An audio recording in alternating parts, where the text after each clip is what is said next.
Pleacă-mă că am jos schema mea.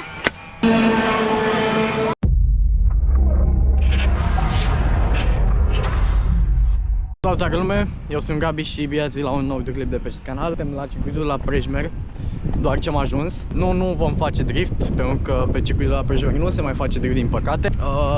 Fiul lui Răzvan Stan, adică Alexis, nou membru al echipei PPG de anul trecut, s-a apucat de karting și eu am venit ca, nu știu, antrenor nu mă pot numi, adică am fost campion național la karting.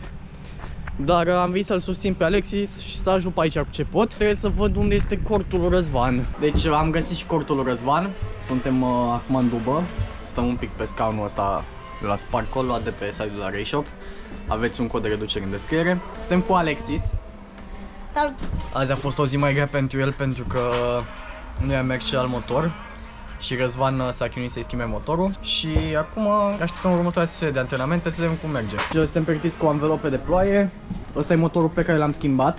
Și în caz că ăla crapă, ăla de pe kart, o să-l punem pe ăsta la loc, chiar dacă nu mergea de bine, măcar să se dea Alexis. Acolo sunt pereții de la cort, truse, scule. Ăsta e kartul lui Alexis.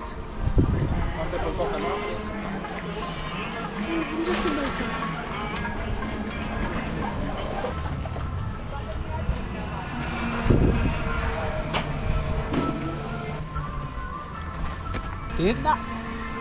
O să miști tare, da? Da.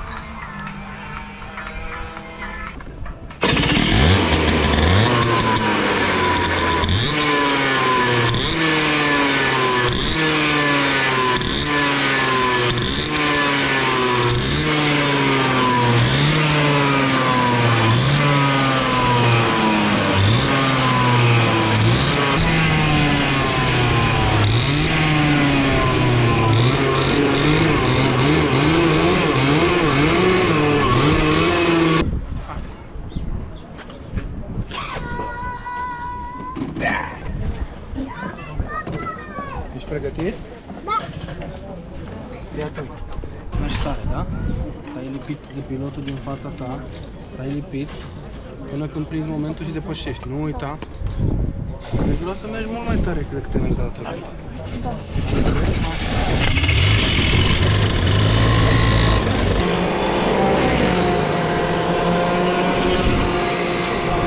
Neața, suntem în a doua zi de competiție. Astăzi avem antrenamente, calificări și manșa 1 de concurs.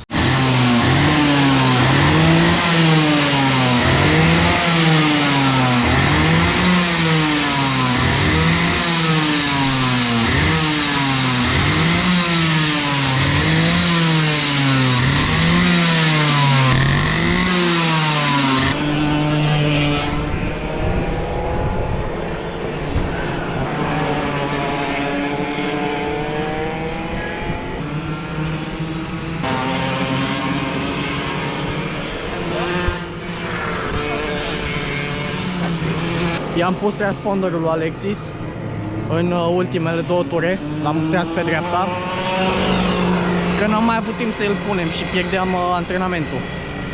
Și trebuie să dăm timp, măcar o tură să prindem.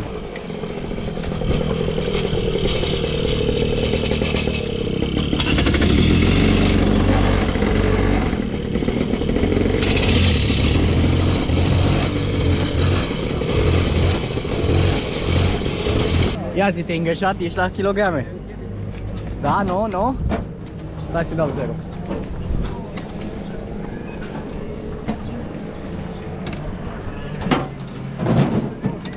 Ia piciorul de pe frână.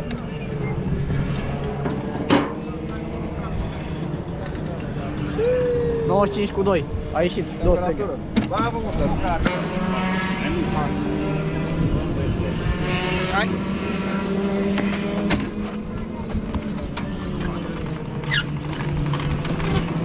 Am alimentat, am schimbat bateria. Am pus o baterie încărcată. Am făcut presiunea de roți. I-am prins carburatorul, că nu stătea bine. Și de restul... Și am pus și apărătoare de lanț. Apărătoare de lanț. Și în rest? Și eu echipat. Da, te-am echipat pe tine. Pleacă-mă că am jos schema mea. Așa, da. Acum avem pauză o oră. Mergem să luăm o cafea, un suc, un fresh de portocale pentru Mister. Deci am luat aici, ce ți-ai luat? Un santal. Casă. Domnul Cristi și-a luat aici o cafeluță cu lapte.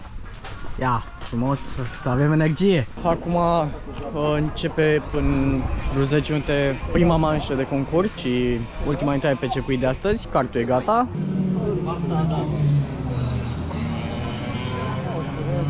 În fața lui Alex s-a învârtit cineva, s-a accidentat. Alex de pe locul 11 a ajuns pe 16 și acum e pe locul 13, că a mai depășit el niște carturi. Neața, neața, doar ce am ajuns la circuit. Alex aparent a fost descalificat ieri pentru că n-avea toba pe care se scrie Rio Caparo și nu văd de ce l-ar fi descalificat, pentru că și așa n-a ieșit pe un loc wow ca să supere pe cineva și nici toba nu-l avantaja cu ceva, adică poate chiar îl dezavantaja nefiind original, nu știu.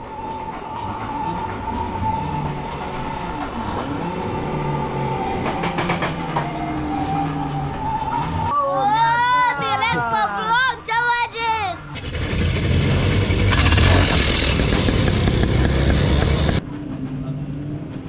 Alexis doar ce intră la prima manșă de antrenamente și după avem încă 2 manșe de concurs și cam gata pe weekendul ăsta. Alex are a doua manșă de concurs acum. Suntem în maximă grabă, doar ce am terminat de făcut cartul. Am schimbat roțile la limită de timp. Mai aveam vreo 3 minute și trebuia să ajungem aici și am schimbat roțile. Nu, că e totul bine. Indiferent, toată lumea și ne încălzește la fel. Bun, am reușit să schimbăm și evacuarea. Ne-am prezentat ceva o evacuare pentru ziua de azi și Alex fiind descalificat ieri, azi pleacă de pe ultimul loc. Hai, hai, hai!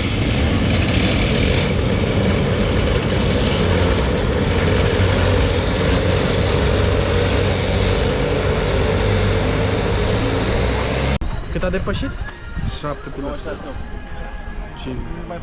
5 piloți înainte de finish și 2 imediat după finish. Da. Deci o să plece de pe locul 12 în ultima finală și noi sperăm să mai depășească încă vreo 3 persoane. Hai să vedem. Alexis intră acum în ultima manșă de concurs.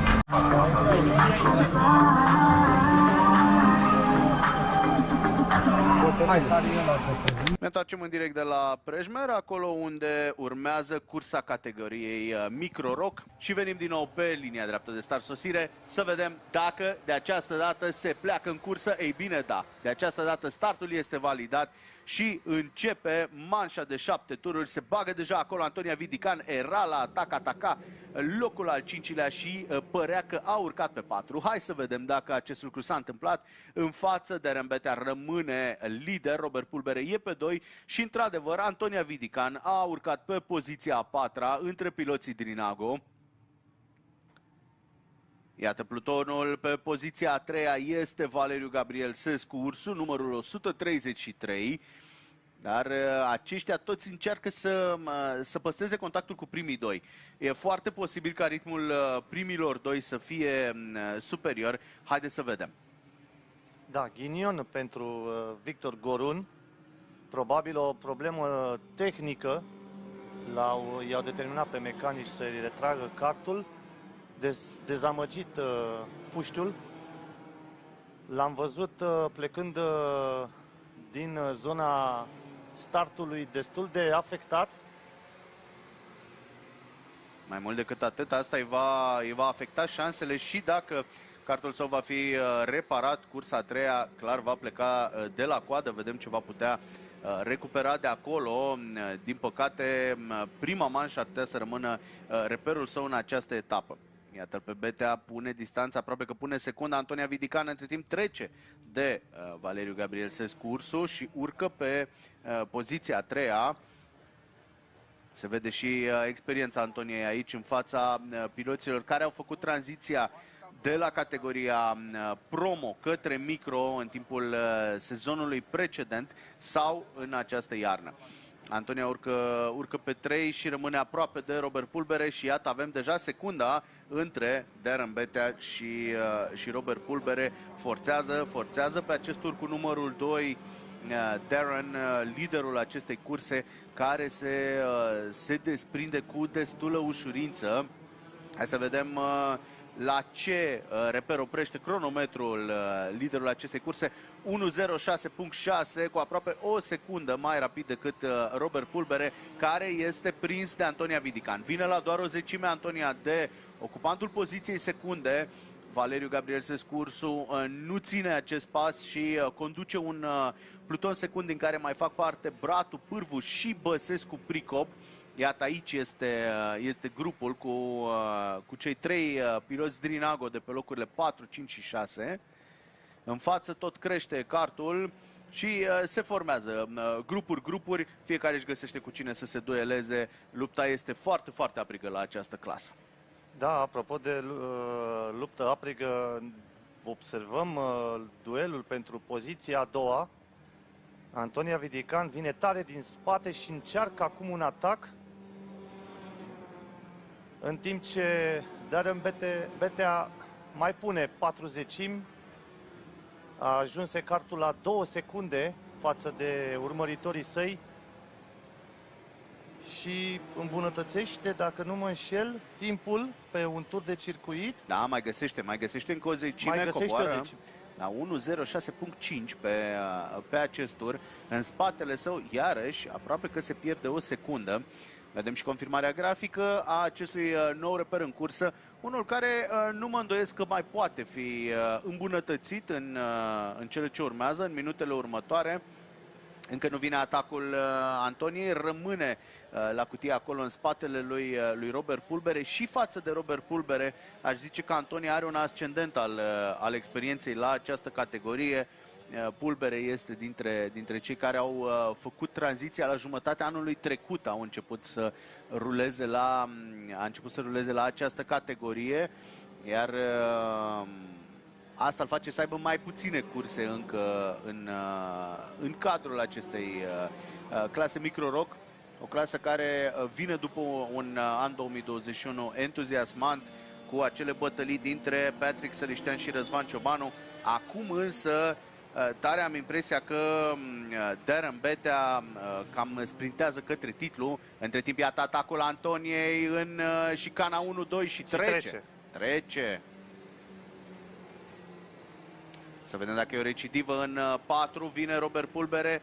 Dacă are resurse, acum ar trebui să dea răspunsul. Antonia nici nu apără interiorul acolo, deoarece a simțit că a ieșit mai bine din secvența aceea imediat după depășire și deja vedem, sunt vreo 2 lungimi de cart între Antonia și Robert Pulbere. Dar eu zic că lupta asta nu-i decisă. Se apără foarte, foarte bine, ține foarte bine trasa Antonia Vidican.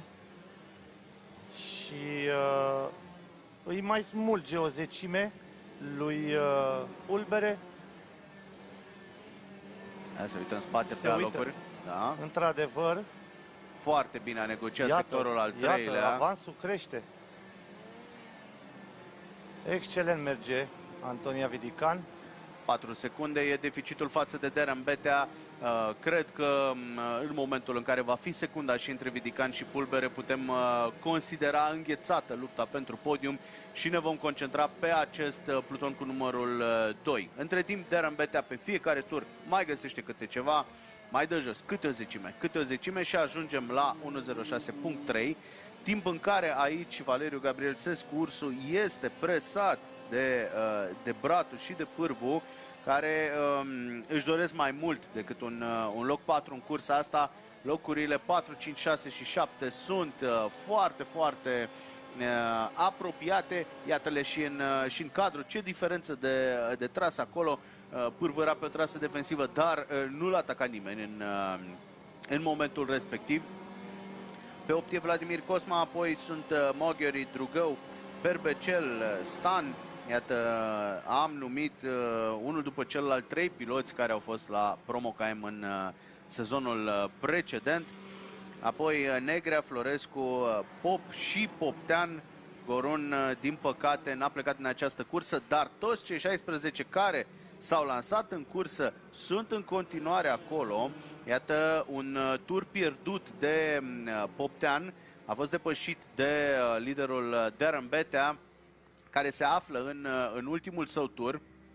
Ne apropiem de O victorie fără drept de apel a lui Betea, care pe uscat în aceste condiții perfecte, eu zic că n-are cum să greșească, n-am văzut nicio ezitare din partea lui. Uneori, momente din acestea șocante, dramatice, așa cum a fost cel cu care s-a confruntat în ultima manșă de la București, te întăresc și te fac să fii mult mai ferm și mult mai hotărât să nu mai repeți asemenea greșeli. Așadar, după ce a câștigat manșa finală cu numărul 1 ieri, iată-l pe Darren Betea defilând și în această cursă cu numărul 2. Pumnul sus, e victorie pentru el. Continuă, merge către maximum de puncte în această etapă. Antonia Vidican pe 2, Robert Pulbere completează podiumul și vine plutonul cu rocada acolo, deoarece Bratu a trecut de Sescu Ursu, a pierdut timp Sescu Ursu cu acel pilot întârziat. În mod normal, la Microrock nu prea vezi piloți întârziați. Și Alexis Dorce și din ultima manșă de concurs. Acum încărcăm cartul, comandăm o pizza și mergem spre casă. Răzvan la București, cu Alexis și eu la mine. Vă pup!